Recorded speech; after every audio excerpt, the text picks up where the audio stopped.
Alors qu'il devait se produire au Grand Rex, ce mercredi, devant une salle pleine à craquer, Salvatore Adamo a finalement dû annuler son concert en dernière minute.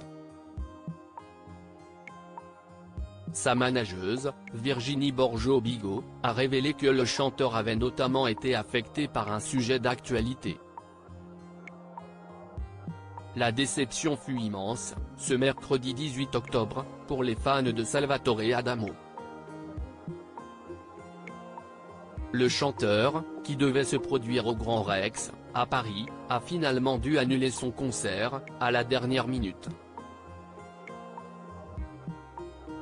À 18 h, le site du Grand Rex a annoncé l'annulation de la représentation, pour des raisons médicales. Par sécurité, des examens sont en cours, a-t-il également été précisé. Il ne fallait pas plus pour que l'inquiétude monte autour de l'état de santé du chanteur, qui fêtera ses 80 ans le 1er novembre prochain. Salvatore est souffrant et n'a pas été en mesure de monter sur scène ce soir, mais ce n'est pas grave. Nous attendons les résultats de ses examens médicaux, mais il n'est pas hospitalisé. Il est chez lui, à Paris, avait tenu à déclarer sa manageuse, dans les colonnes du Parisien. Les fans de Salvatore Adamo qui rêvaient de le voir à Paris ce mercredi 18 octobre pourront le retrouver sur la scène du Grand Rex le 29 janvier 2024. Ses prochains concerts, notamment celui prévu ce dimanche à Roubaix, sont maintenus, tout comme sa tournée anniversaire en Belgique.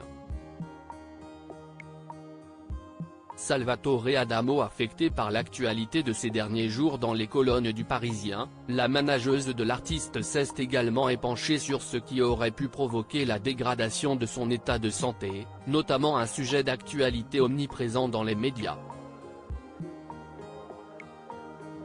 Il y a notamment beaucoup de stress lié aux événements de ces derniers jours et à sa chanson Inch'Allah, ode à la paix entre Israéliens et Palestiniens, écrite en 1966, a-t-elle ajouté, en référence aux attaques qui se multiplient au Proche-Orient depuis le 7 octobre.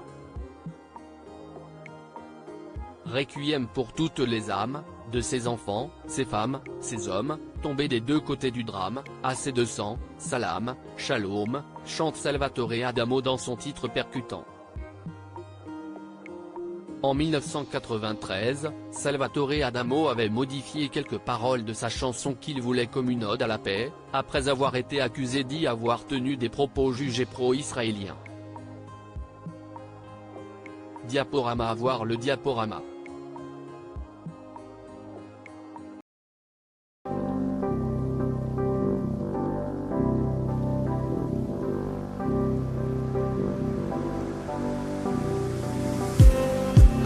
Just need some